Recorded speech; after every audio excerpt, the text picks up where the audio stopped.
po. No?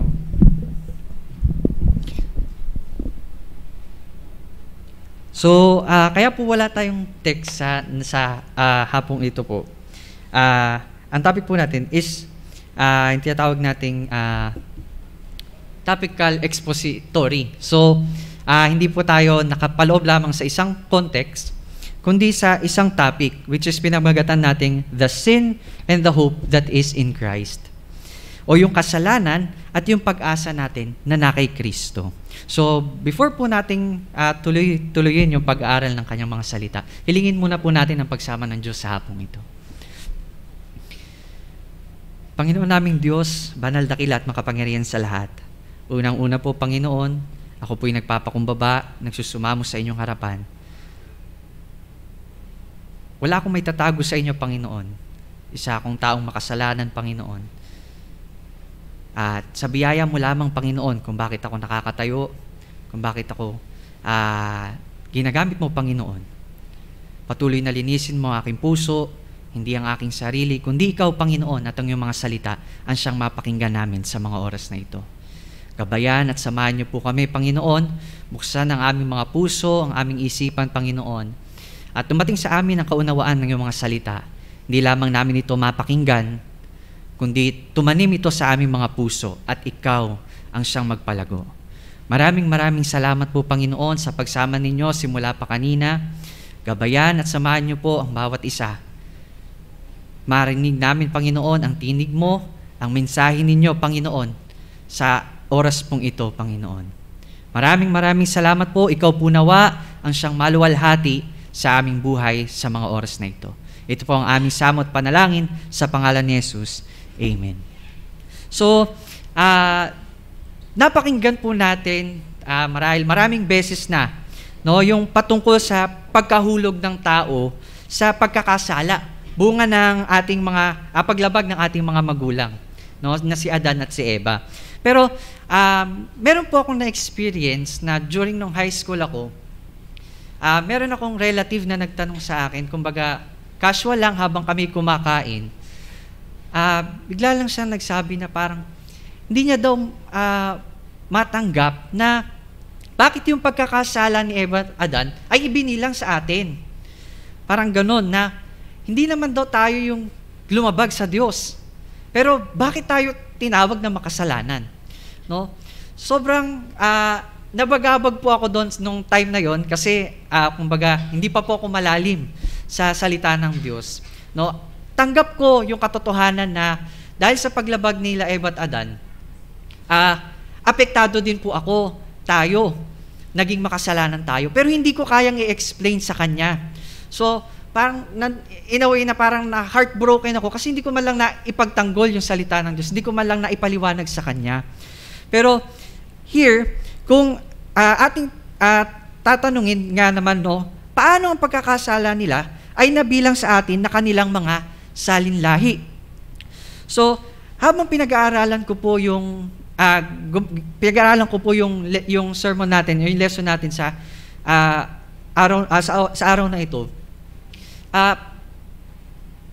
ito yung katotohanan na ipinaliwanag sa akin ng Panginoon. No, through, syempre maraming mga references, isa na rin dito yung larger catechism. No? Sabi doon, the original sin committed by our first parents ay naibilang sa atin sa pamamagitan ng tinatawag natin na natural generation. Ito ay nangangahulugan na kung ano yung henerasyon natin, kung ano yung henerasyon noon, kung ano yung henerasyon natin ngayon ay bunga ng naging previous generation. No? Na nangangahulugan kung ano yung generation na pinanggalingan natin. Pinanggalingan noon, siya din yung naging bunga. So ito na kung sino tayo sa ating kapanganakan ay bunga ng ating mga magulang. And since our parents, Adam and Eve, fell into sinning, they became sinners. Therefore, we are conceived and born in sin. So dahil sa kanilang pagkakasala, ang lahat ng mga salinlahi na manggagaling sa kanila ay maruming kagaya nila, natural generation. According to Psalms chapter 51 verse 5, sige po, Kung inyo pong bubuksan ang inyong mga dalang Bible, Psalms chapter 51, verse 5.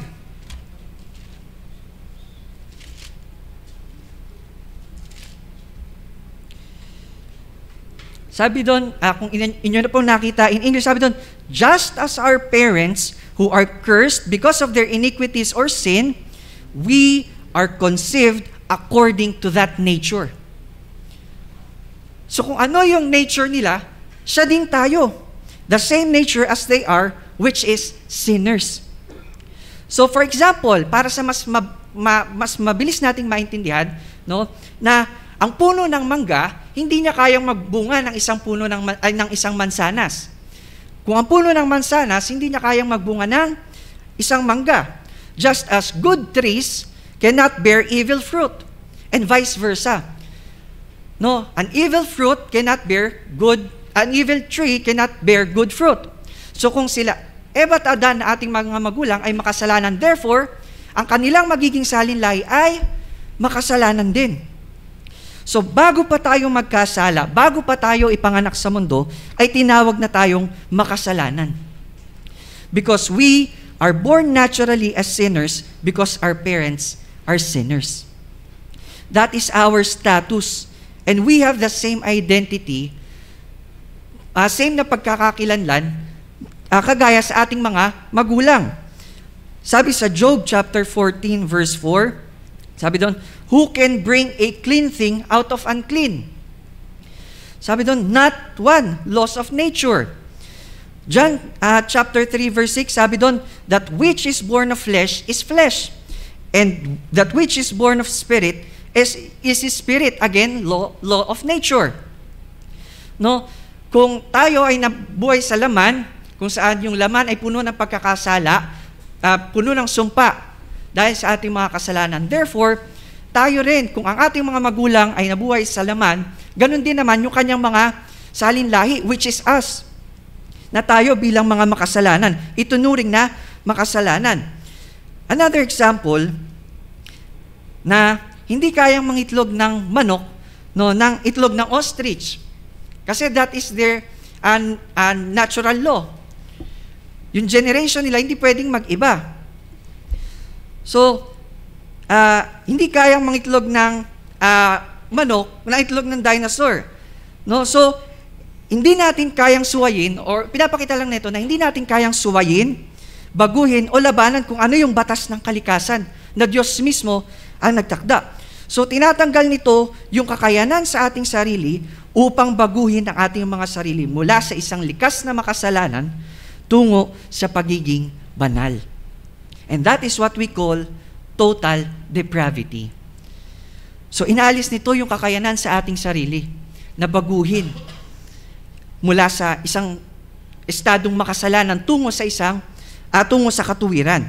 Kung tayo ay pinanganak na makasalanan, hindi natin kayang baguhin ang ating mga sarili tungo sa kabanalan. Hindi natin kayang piliin ng Diyos malibang tayo ay abutin ng Kanyang biyaya. So we are totally hopeless. So now nakita natin, no, kung paano dumating sa atin yung kasalanan, kung paano tayong naging makasalanan. Now, let us look on the punishment of sin.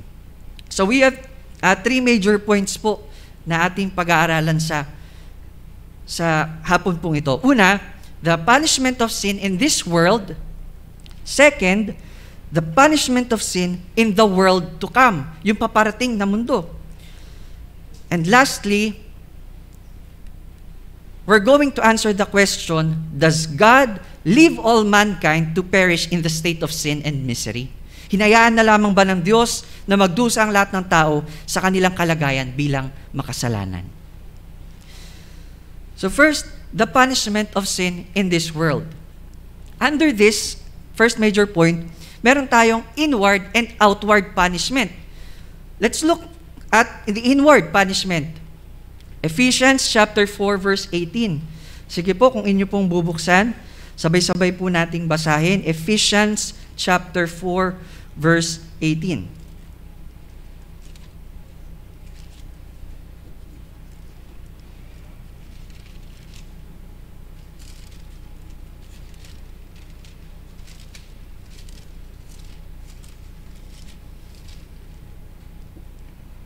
So again po, Ephesians chapter 4 verse 18, ito po ang sinabi dito. Nagdilim ang kanilang mga pangunawa, palibhasa'y nahiwalay sa buhay ng Diyos dahil sa kanilang kamangmangan, dahil sa katigasan ng kanilang mga puso. So, first, inward punishment sa mga taong makasalanan, there is blindness of mind. Bulag na kaisipan or kamangmangan. Yung term na ginamit dito. So, wala silang pangunawa. Dahil sa kanilang kamangmangan at katigasan ng ulo, wala silang bahagi sa buhay na kaloob ng Diyos. Sila'y naging alipin ng kahalayan at wala na silang kahihiyan. Wala na silang inatupag kundi pawang kalaswaan. So dahil sa kanilang pagtanggi sa katotohanan, sa kanilang pagtanggi sa Diyos, at sa patuloy na paglabag sa kalooban ng Diyos, sila'y binulag ng kasalanan at patuloy na binubulag nito. Second, inward punishment. Romans chapter 1 verse 28. Sige po, makipagbukas kayo sa akin sa Romans chapter 1 verse 28.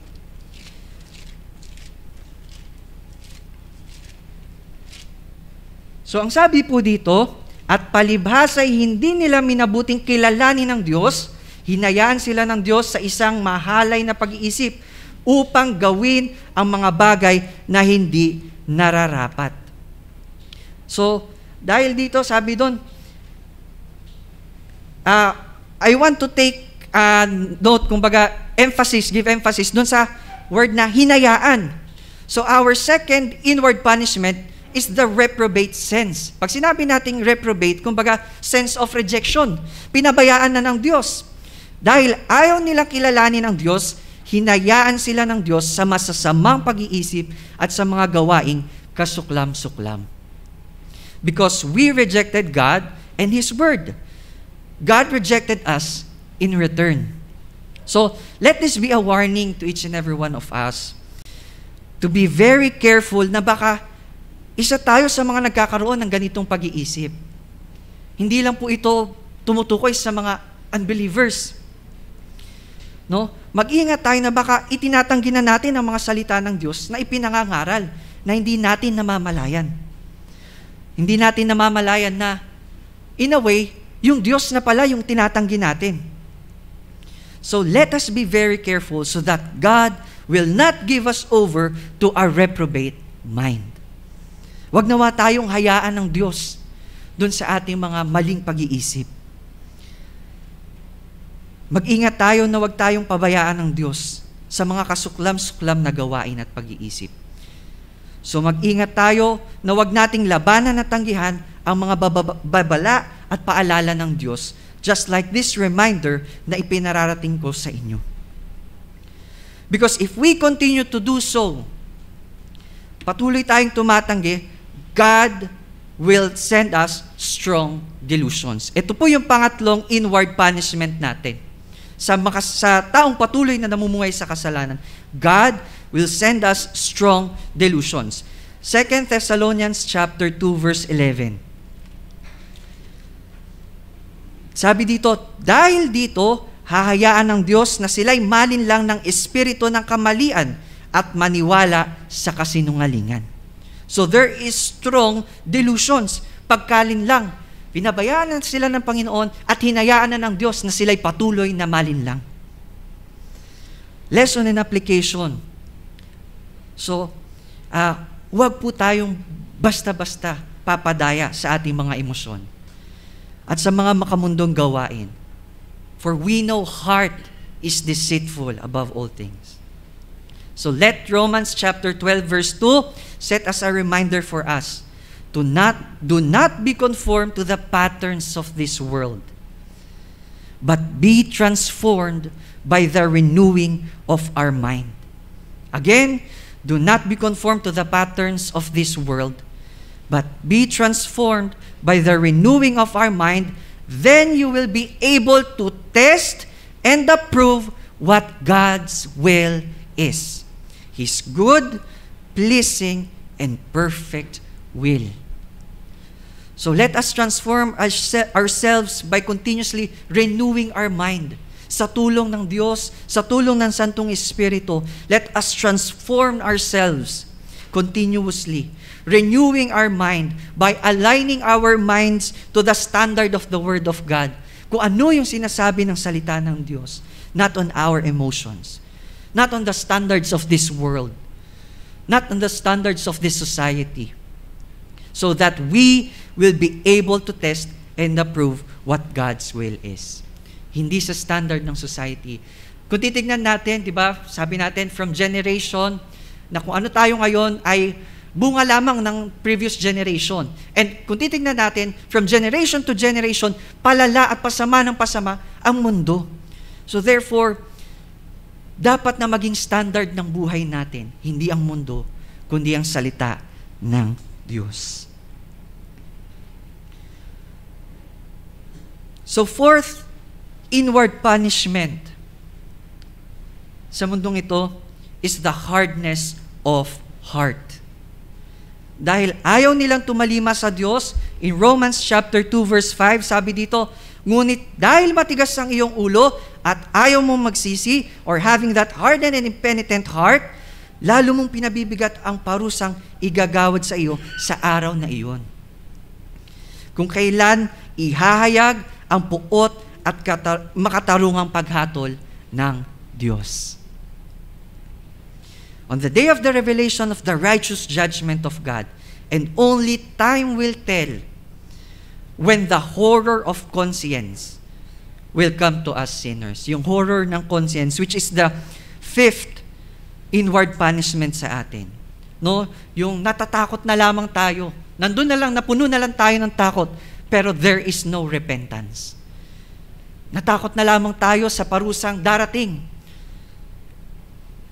Ngunit wala ng repentance. In Isaiah chapter 33 verse 10 to 14, specifically sa verse 14, sabi doon, nanginginig sa takot ang mga makasalanan sa Zion. Sabi nila, parang apoy na hindi namamatay ang parusang igagawad ng Diyos.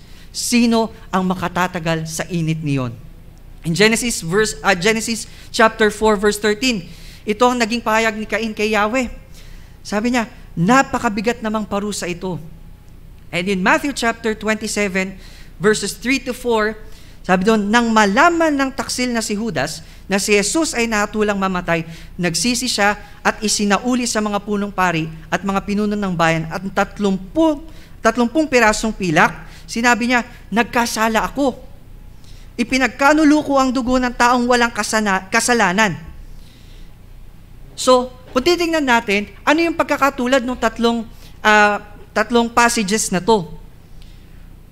So, sila ay napuno ng takot, sila ay nabagabag yung kanilang konsensya, ngunit wala silang tunay na pagsisisi.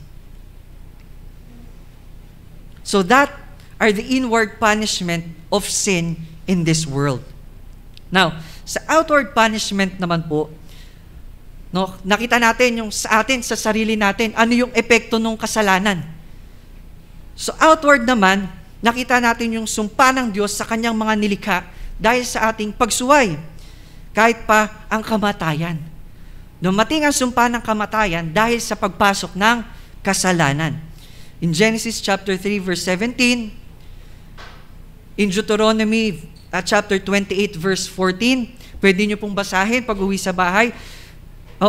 Kung i-continue nyo, verses 16 to 68, yung resulta, yung dahil sa ating mga gawang kasalanan. So all kinds of violence, crimes came dahil sa ating pagsalansang sa Diyos. Kahirapan,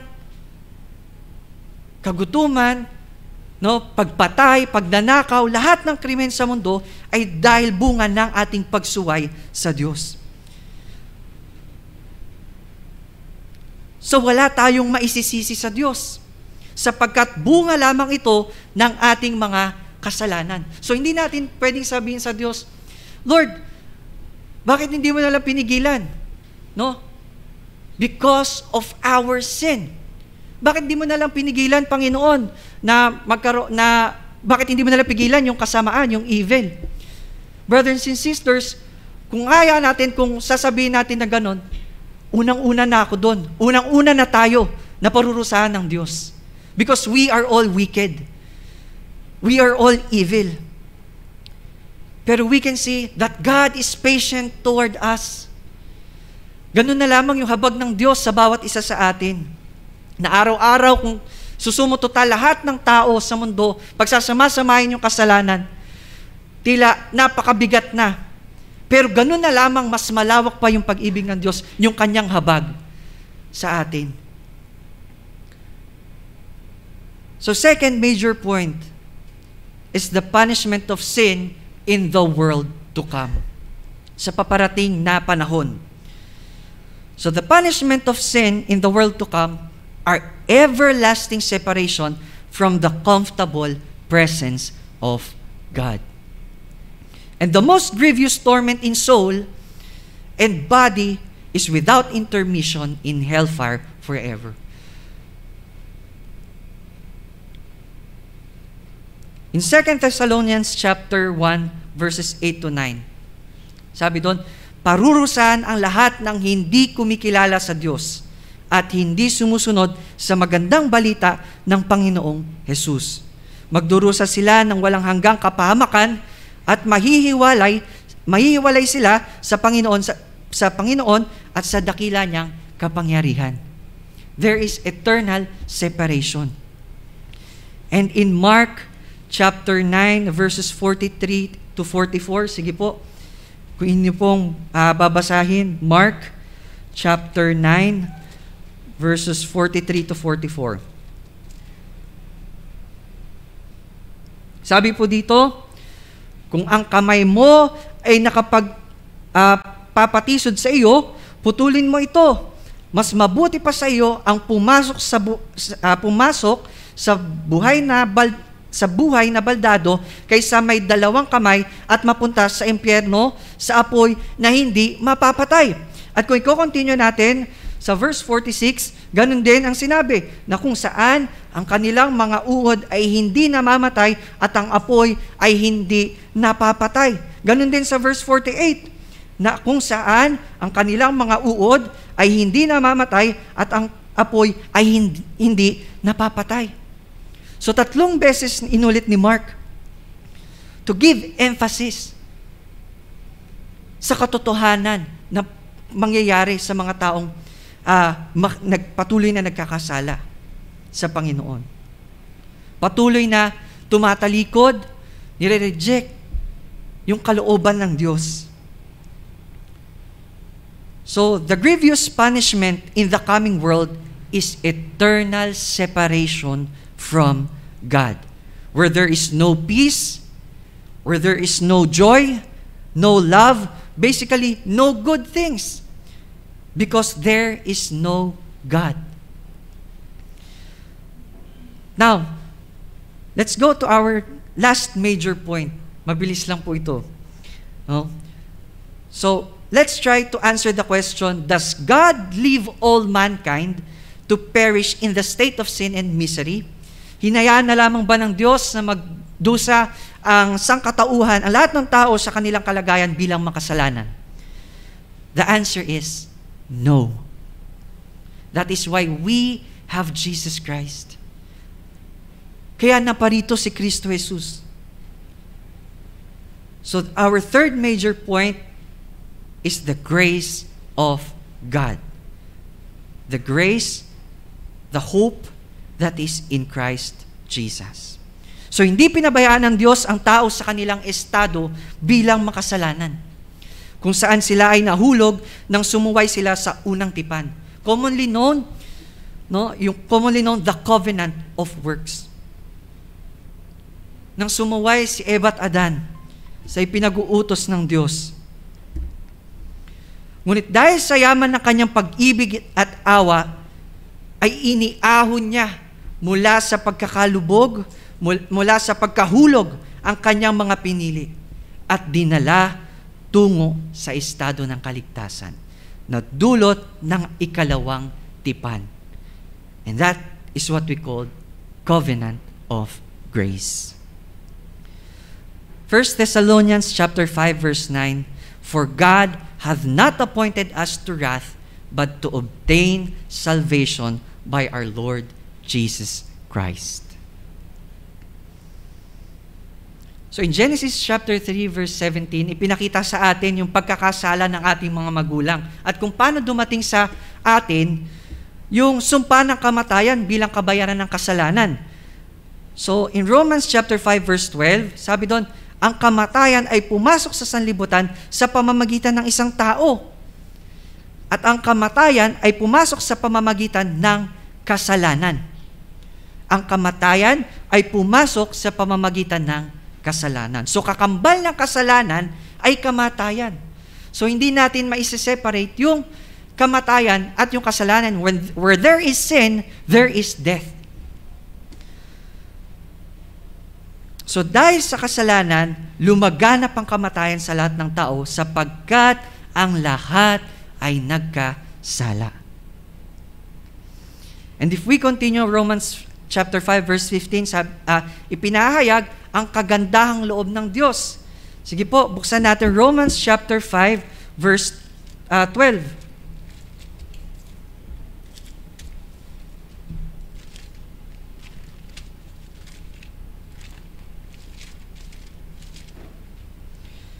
Sabi dito, kaya't kung paanong sa pamamagitan ng isang tao ay pumasok ang kasalanan sa sanlibutan at sa pamamagitan ng kasalanan ay ang kamatayan. Kaya't dumating sa lahat ng mga tao ang kamatayan sapagkat ang lahat ay nagkasala. And in verse 15, sabi doon, subalit ang kaloob na walang bayad ay hindi gaya ng pagsuway. Sapagkat kung sa pamamagitan ng pagsuway ng isa, ang marami ay namatay, lalo pang sumagana para sa marami ang biyaya ng Diyos. At ang kaloob dahil sa biyaya ng isang tao na si Jesucristo. So, ang kautusan ay hindi nakabatay sa pananampalataya. So, to better understand and appreciate the grace of God, let us compare yung law and grace. So, pag sinabi nating law, it is not grace. And grace is not law. So, ang kautusan ay hindi biyaya, at ang biyaya ay hindi kautusan. In Galatians chapter 3, verse 10 and 12, sabi doon, ang lahat ng nagtitiwala sa pagsunod sa kautusan ay nasa ilalim ng sumpa. Sapagkat nasusulat, sumpain ang hindi sumusunod sa lahat ng nakasulat sa aklat ng kautusan. Sa lahat, sumpain ang hindi nakakasunod sa lahat ng nakasulat sa aklat ng kautusan. Since hindi tayo nakasunod sa lahat ng ipinag-uutos. Therefore, sumpain nawa tayo. Malinaw na walang tao ang pinapawalang sala sa ilalim ng kautusan. And in verse 12, ang kautusan ay hindi nakabatay sa pananampalataya. Verse 13, tinubos tayo ni Kristo mula sa sumpa ng kautusan nang siya ay isinumpa para sa atin. Siya ay isinumpa nang ipako sa krus na dapat tayo ang gagawa sapagkat tayo ang lumabag sa kautusan. So ang sumpa ng kautusan ay kamatayan. Ngunit kahit tayo ay mamatay, ito lamang ay kabayaran sa ating mga kasalanan. At hindi nito mababago ang estado natin sa harapan ng Diyos. So that is why Christ came to bear the sins of many. Hebrews chapter 9 verse 28. So sila na mga sumasampalataya ngayon sa ginawang pagliligtas ni Kristo ay wala na sa ilalim ng puot ng Diyos. Bunga ng paglabag sa kanyang kautusan. Sa halip, ang katuwiran na ni Kristo ang nakikita ng Diyos sa ating mga puso.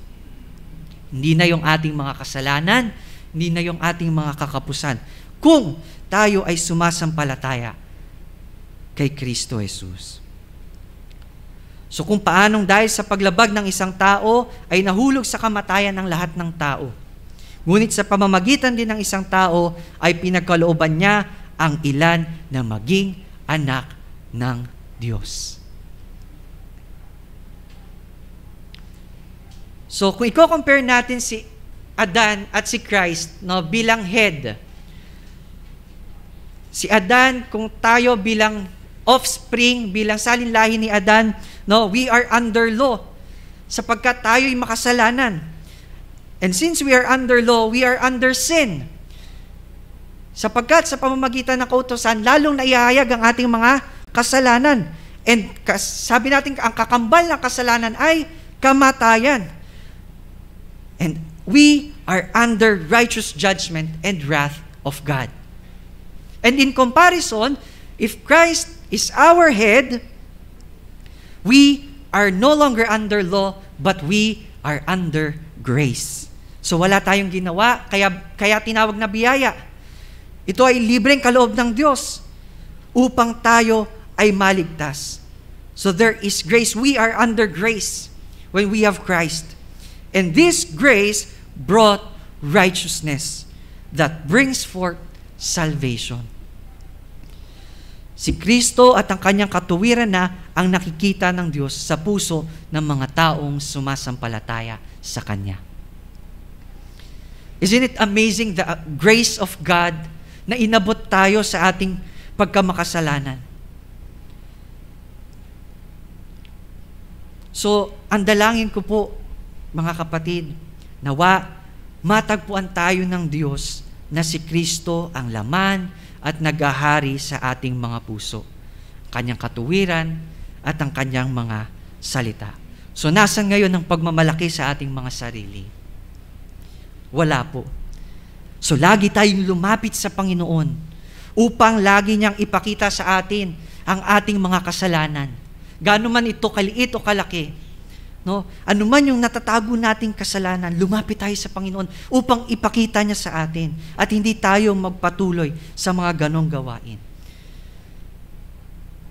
Hilingin natin sa Panginoon na lagi niya tayong ituwid, gaya ng isang ama na nagmamahal sa kanyang anak.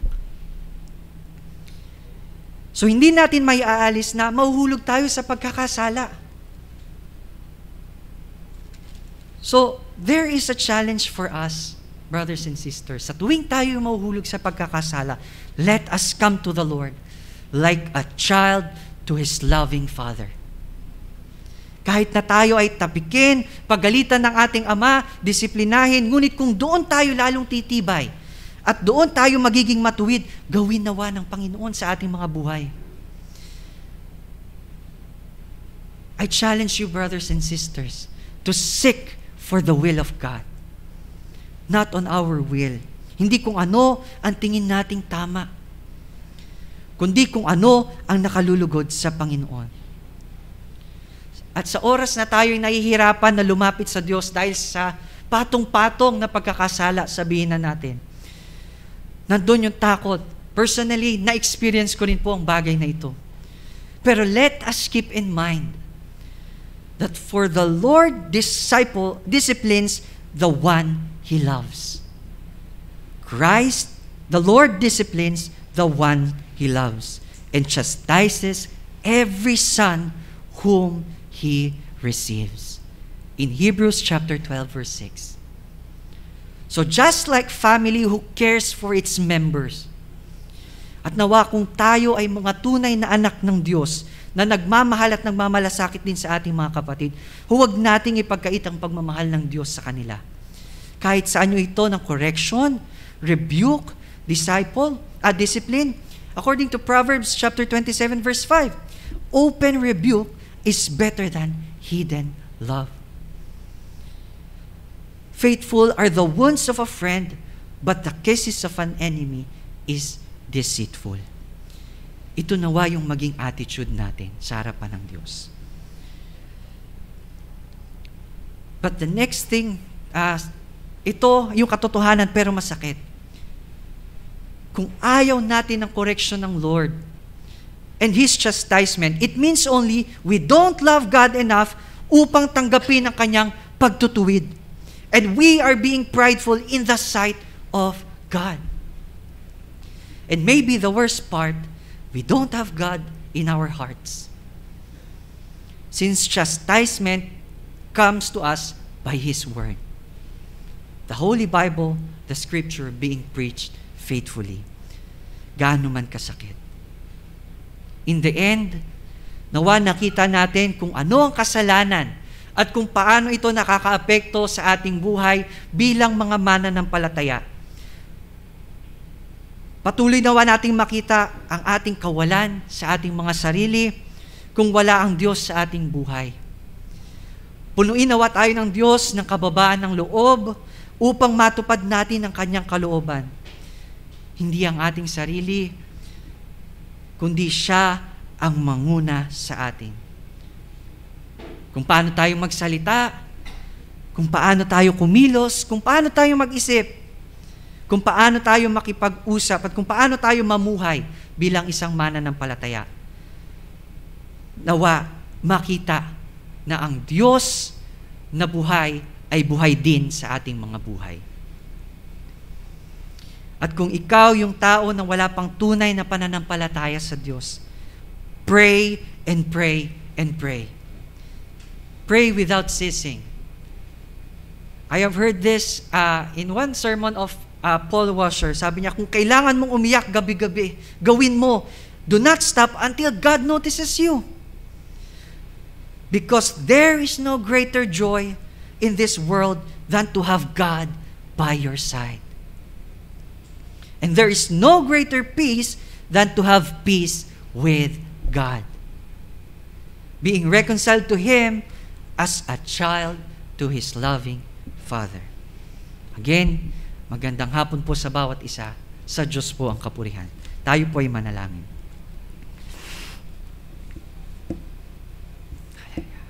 Minsan pa, Panginoon, kami po ay patuloy na nagpapasalamat sa iyong mga salita. Salamat sa katotohanan na isa kaming makasalanan, Panginoon, at wala kaming magagawa kung wala ka sa buhay namin. Salamat, Panginoon, patuloy na buksan niyo ang aming puso, ang aming isipan sa lahat ng mga kasalanang nagagawa namin, Panginoon. Hayag man o lihim sa mata ng tao, ngunit wala kaming maitatago sa inyo, Panginoon. Patuloy na ikaw ang nakakaalam ng kaibuturan ng aming mga puso. Cleanse us from all of our unrighteousness, Lord. We are great sinners. We don't deserve anything good that comes from you, even your grace. Ngunit salamat, Panginoon. Salamat sa iyong mayamang biyaya at habag. Salamat sa pag-ibig mo, Panginoon, na siyang patuloy na umaabot sa amin. That even though we don't deserve your forgiveness, yet Christ died on the cross for our sins. Maraming salamat po, Panginoon. Patuloy na ikaw ang maghari sa puso ng bawat isang naririto. Patuloy na ikaw ang kumilos, Panginoon, at ikaw ang manguna sa bawat isa sa amin. Tulungan kami na lumakad ng may kabanalan sa inyong harapan. Tulungan kami na patuloy na lumakad to persevere in walking in the path of righteousness for your name's sake, for your glory. Maraming salamat po, Panginoon, at patuloy na ikaw ang maghari sa buhay ng bawat isa sa amin. Maraming salamat po, Panginoon. Patuloy na ituwid niyo kami, Panginoon, sa lahat ng aming kamalian. Help us, Panginoon, to be transformed in Christ-likeness. Maraming salamat po, Panginoon. Sa iyo ang lahat ng kapurihan at karangalan sa pangalan ng iyong anak na si Jesus. Amen.